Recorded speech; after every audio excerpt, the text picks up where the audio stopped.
अब आपको बिना देर के मिलवाते हैं सूफी खलीम अली कादरी रिजवी से। रिजवी साहब, बहुत कुछ आपके बारे में जाना इस रिपोर्ट के जरिए, लेकिन आपकी जुबानी, मैं और पयोधी प्रश्न आगे पूछे आपसे, आपकी जुबानी जरा आपको हम जानना चाहेंगे। कौन है आप, क्या करते हैं और कैसे नुस्खे जो हर तरह का इलाज हो जाए? जी बहुत बहुत शुक्रिया आपके चैनल पे ये मौका देने के लिए कि मैं अपनी बात रख सकूं। बिस्मिल्लाहिर्रहमानिर्रहीम। मेरा नाम सूफी कलीम अली कादरी रिजवी है। मैं अमेठी डिस्ट्रिक्ट का रहने वाला हूं और मैं पिछले 20 सालों से आध्यात्म, रूहानियत के सफ़र का मुसाफिर रहा हूं। मैं अपनी दुआओं से लोगों को फ़ायदा पहुंचाने की कोशिश करता हूं। मैं किसी बात का, किसी काम का न दावा करता हूं और न ही तो गारंटी लेता हूं, लेकिन खुदा की दी हुई ताकत से मैं अपनी दुआओं से लोगों को पिछले 20 सालों से फ़ायदा पहुंचाता आ रहा हूं। हम हज़ारों किलोमीटर दूर बैठे लोग के लिए भी दुआ कर सकते हैं, चाहे वो मैंने ये भी सुना कि आप फ़ोन पे दुआ करके मरीज़ का कष्ट दूर कर देते हैं। जी, फ़ोन पे दुआ करके कष्ट दूर नहीं कर देते हैं। फ़ोन पे मुझे लोग कांटेक्ट करते हैं, क्योंकि मैं ऑनलाइन भी हूँ, यूट्यूब पे, फेसबुक पे, सोशल साइट्स पे ऑनलाइन भी हूँ और मेरी वेबसाइट भी है। तो इसलिए जो है लोग मुझे ऑनलाइन कांटेक्ट करते हैं, तो फ़ोन पे डिस्कशन होती है, ना कि फ़ोन पे दुआ होती है। तो वो कष्ट दुआ कैसे तो रात को जब बैठते हैं दुआ के लिए। कष्ट कैसे दूर करते हैं? जब कोई कांटेक्ट करता है या कोई ऑफलाइन मेरे पास आता है, तो जो हमारा प्रोसेस है उसका नाम वगैरह लेने का, एनालिसिस करने का, डायग्नोसिस करने का, हम रूहानी तौर पे उसको डायग्नोज करते हैं। उसके बाद में जिस तरह की दुआ की ज़रूरत होती है, जिस तरह की तावीज़ की ज़रूरत होती है, उस तरह से उसके लिए दुआ किया जाता है। अच्छा, 70 तरह की बीमारियों को ठीक करने का आप दावा करते हैं, तो वो किस तरह की बीमारियां हैं? ला हौला वला कुव्वता इल्ला बिल्लाहिल अलील अज़ीम, ये एक कलिमा है, ऐसा कलिमा है कि हदीस के मुताबिक इसमें 99 बीमारियों के लिए शिफा है और सबसे उसमें से एक बीमारी है गम और मुसीबत। तो इस कलिमे को पढ़ने से इंसानी ज़िंदगी में कई तरह से पॉजिटिविटी आती है, पॉजिटिव एनर्जी आती है, जिसके ज़रिए वो अपनी परेशानियों से निकलने में कामयाबी हासिल कर लेता है। ये मैं नहीं कह रहा हूँ, बल्कि ये हदीसों में ये बात आई है। मैं अब उसी आपको हदीस जो है ना वो बातों की ओर ले चलता हूँ जो आप कह रहे हैं। अभी तक आपने कहा कि आप एक जरिया हैं, अब आप जो कह रहे हैं अपने YouTube चैनल पर उसकी बात करता हूँ। दावे सुनिएगा जरा।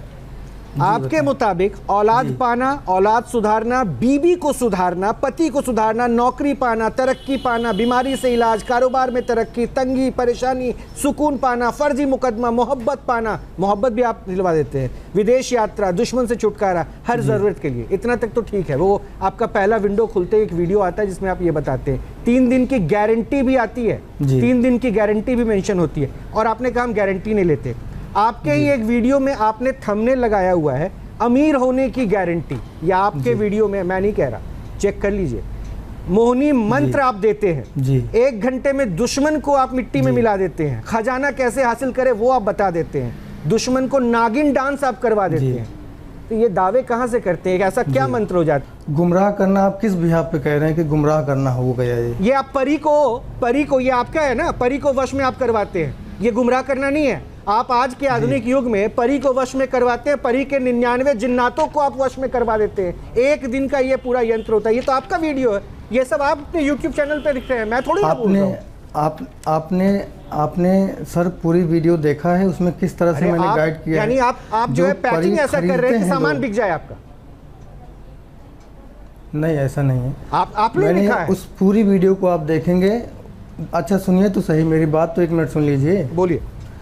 उस पूरी वीडियो को अगर आप देखेंगे तो उसमें ये कंसेप्ट क्लियर किया गया है कि आज के दौर में जो परी ट्रांसफ़र करने का जो फ्रॉड चल रहा है, स्कैम चल रहा है, उसके बारे में लोगों को अवेयर किया गया है। उसके बारे में क्लियर बताया गया है कि परी ट्रांसफ़र नहीं होती है। परी के चक्कर में आप किसी भी मौलवी, पंडित, बाबा के चक्कर में न पड़ें, उनको किसी तरह का पैसा न दें। ये बीवी को सुधार देना क्या है? देखें, बीवी को सुधार देना, जो रिलेशनशिप प्रॉब्लम्स होती हैं उसमें कुछ चीज़ें ऐसी होती हैं जो लोग मिस करते हैं। जैसे एक दूसरे का पसंद नापसंद का ख्याल न रखना और एक दूसरे के विपरीत जाना वगैरह वगैरह।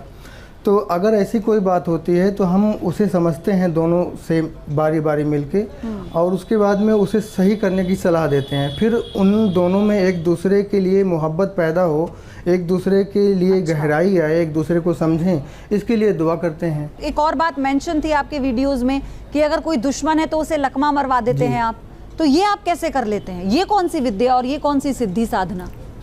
देखें, जब हम किसी कष्ट में होते हैं, परेशानी में होते हैं, उसके लिए दुआ करते हैं, हमें कुछ चाहिए होता है उसके लिए दुआ करते हैं, तो हम अपने दुश्मन के लिए दुआ क्यों नहीं कर सकते हैं? तो हम अपने दुश्मन के लिए तो बद्दुआ होती है, दुआ तो अपनों के लिए होती है, दुआ बद्दुआ तभी तो दो चीजें बनी है ना।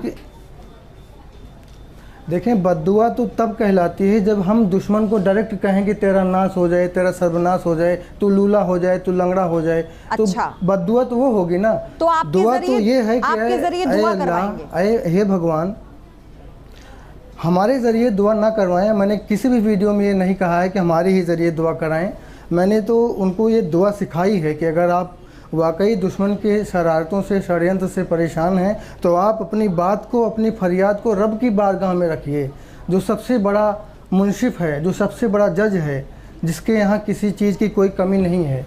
तो वो दुआ मैंने सिखाई है। आप जैसा कि कह रहे हैं बद्दुआ, तो बद्दुआ तो हम दुश्मन को मुखातिब करेंगे तब बद्दुआ होगी। तो मैं ये जानना चाहती हूँ कि दुश्मन को जो दुआ आप कह रहे हैं ना लग जाती है, वो कैसे लग जाती है?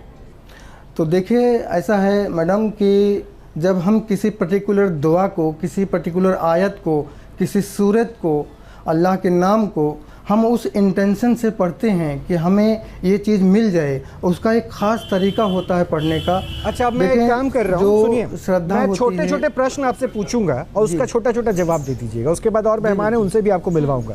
पहला प्रश्न, आपकी कथनी और आप जो यहाँ पे भी कह रहे हैं ना और आप जो करते हैं उसमें बहुत फ़र्क है। फ़र्क का मैं आधार देता हूँ। ये वीडियो आपने 27 जून 2023 को अपने YouTube चैनल पे डाला है, जिसका शीर्षक मैं आपको पढ़ के सुना दूं। आपने कहा था ना, मैं तो वो फालतू की परी के ख्वाब में कोई फंस ना जाए उसके लिए आप आगाह करते। नहीं, आप आगाह नहीं करते हैं, आप गुमराह करते हैं। कैसे? सुनिएगा। जिन परी मुवक्किल वश में करने का कामयाब सूफी अमल, हाउ टू कॉल फेरी जिन मुवक्किल ईजली, इसमें आप डिस्क्रिप्शन देते हैं। जिन परी मुवक्किल को अपने वश में करने के लिए, जिन परी मुवक्किल को से दोस्ती करने के लिए ये तरीका बताते हैं। और आप कहते हैं कि आप दरअसल इस तरह के आडंबर में कोई ना फंस जाए, ये बताते हैं। आपके कथनी और करनी में फ़र्क, इसलिए मैं पूछ रहा हूँ, क्या आप सिर्फ और सिर्फ गुमराह कर रहे हैं? आप बहकावा और गुमराही किस बिहाफ पे कह रहे हैं? ये आप परी दिलवाने का दावा करते हैं और क्या रेफरेंस आप देते हैं? किस रेफरेंस से आप परी दिलवाने का, परी से दोस्ती करवाने का दावा करते हैं? आप मुझे ये बताइए कि परी एग्जिस्ट करती है या नहीं? ये आप बताएंगे। आप बताएंगे ना, ये आप बताएंगे, ये मेरा काम नहीं है। ये आप दावा कर रहे हैं अपने YouTube चैनल में, जो आपके यहाँ पे दर्शक भी हैं, आपके व्यूअर भी हैं। 988 लाइक्स मिले हैं आपको, 25,958 व्यू मिले हैं। तो इतने लोग जो देखे, जिनको आपने परी से दोस्ती का झांसा दिलवा दिया, वो क्या था? ये झांसा नहीं है, ये तो परी से मिलवा दिया आपने?